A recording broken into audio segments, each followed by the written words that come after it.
Streetwise intellect. Hello, everyone, and thank you for tuning in to another episode of the Bubble Podcast, your new home for Bay Area talent, presented by Streetwise Intellect Productions. I am your host, Mr. Reed the Realist, and this episode of Views and Opinions is going to be kind of heated, not heated, but, I'm going to be a little bit more aggressive in my words because this is a topic that I've been waiting to get to, and I'm happy to get to it. So let's get into what we're talking about here today. This monologue today will be about what do you know about being a black man? That is the topic. What do you know about being a black man? Now, this is a topic I can speak on personally because I am a black man. I am 6'3", approximately 200 pounds, athletic build, and I get all different types of reactions from the streets, people approaching me or when I'm approaching people. So this is a topic that I want to talk about because it's a lot of mixed emotions towards black men, and I want to get into that. First part of the topic I want to speak on starts off with a question, and that is, what makes you think your sympathy or empathy does anything for me? Why does anybody think that I need sympathy or empathy because I am a black man? Can anybody answer that question in comments or whatever? I'm about to answer it here, in my opinion, but I'd love to hear the comments of everybody else. So this is why I think everybody looks at black men with empathy and sympathy. You visually see what happens to a black male. And I'm not talking about black people. I'm talking about black man. The plight of a black man is so high that every culture sees it. All cultures in the United States, around the world, they see this. And as they see this, they're trying to work it out in their brain and compute this and see what's going on, get to know black people and see that, man, they're not bad people. Black men, in particularly, are very open-hearted people. Why do they go through this? So with that on their brain, a lot of people look with these sorrowful eyes and, like the hard sunken shoulders and the heart and the head tilted to the side every time they look at me or everything. I hate that. I hate that. Being a black man, I hate that. I mean, it's like, that's almost like seeing a dog get hit by a car and you just shake your head and be like, oh, that's bad. I mean, that type of pity is just nothing. It's worthless. So I don't understand why everybody does that, because now it becomes so watered down and saturated that every other culture wants to liken their plights and their struggles to black struggle. So now everybody is like, okay, black, brown, and yellow pride and all of that. Man, I don't get that. I don't get that because it belittles my struggle. Because now when I want to say what problems I'm facing or obstacles I'm facing in life, you get the reactions from people like, oh, buck up, kid. Everybody's going through it. Everybody's got this. And that's what pisses me off. That's what's not cool about that, man. That's what belittles my struggle.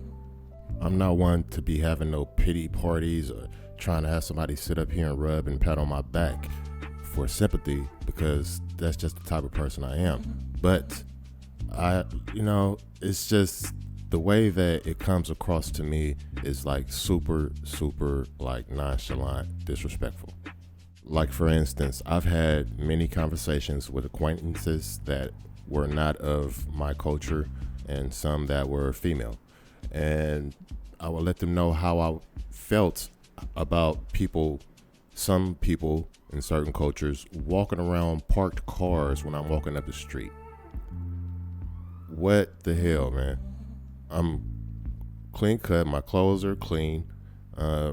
I'm not even walking in a manner of like I'm about to do something, but yet you want to walk around a parked car. Do you know how that makes me feel? No, people don't get it. You don't get that. Everybody tries to say, oh, I feel it. And then the people I'm talking to, they'll be, oh, they just don't understand. And And I want to look at them and just be like, and you do? You know, no one really understands. No one understands. That's why a lot of us as black men, we do not speak out about stuff like this. That's why I'm putting this kind of in the forefront of how I feel. So hopefully this can be a voice for some black men to be like, yes, that is true. And listen, all of us as human beings are prejudgmental of all cultures. All of us. We all have some type of prejudice in us. I get that. That's cool. But when you blatantly display it without even saying any words, your actions will do it all for you.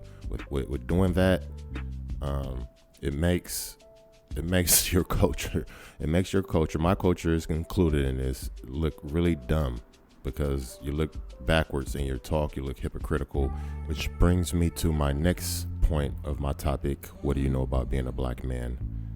The hypocritical actions of everyone is atrocious. Let me put it out there that I am not racist in any way. I am a people watcher. I observe and I compute in my head logically what is going on. Because if it's the majority of actions going on somewhere, then something is alike. Not generalized, but alike. So again, I'm not racist. I'm gonna bring up some hypocritical points of a couple cultures, and then I'm also going to include my culture as well. So let me get to that. Now with the Asian culture, let me speak on them first. Asian culture, as of days of lately, at least in the Bay Area over here, has tried to put their, how can I say this without being insensitive? They try to put their culture color with my color. So that's where the black, brown, and yellow comes from. So I'm like, okay, now what happened here? How did that come about? You know, you guys want to liken your plight to the black man's plight, but you're kind of like the obstacles that are in the way. And what I mean by that, guys, let me tell you what I mean by that. The lies outwardly and the conversations behind closed doors are different. How can somebody say that they respect my culture and they love my culture and they're all for my culture, but my culture is not allowed to sit at your dinner table? My culture is not allowed to date your children. What's going on there? Yeah, it's almost like, yeah, you can play with them outside, but don't bring them home. That's basically what that is, and that's very hypocritical. So I mean, and that's fine to me. That's fine if it's one way or the other. It's fine to me. But that hypocrite, I mean, I'm not with it. Everybody's talking, you know, at least the newer generation, they're kind of getting it because they're mingling with. This is a diverse area out here in the Bay Area, so it's hard not to mingle with other cultures. So the generations out here these days are mingling. So they're kind of getting it. But when you are at a family gathering and no one is really making a stand and putting a foot down, when conversations are being made, like derogatory terms and all of this by the older parents or older uncles and cousins and all of that stuff, what's the point? Why are you speaking out now when you don't speak out about it with your family? That's where it counts. That's where it counts. So everything is just a show. As far as with that part, trying to be a part of my culture, and I don't like that. Another culture that does this, and believe me, everyone, I'm fond of all cultures. Everybody will tell you I have friends of all kind of nationalities, and I get along very well with all of my friends. But everyone has their views and opinions. This is mine. So with the Latino culture, now, same way. Everybody's cool. At least in their culture, we're allowed to mingle with their children. I mean, as far as like dating and taking out and marrying, I mean, it's cool. I mean, it's kind of, I mean, we're all similar out here.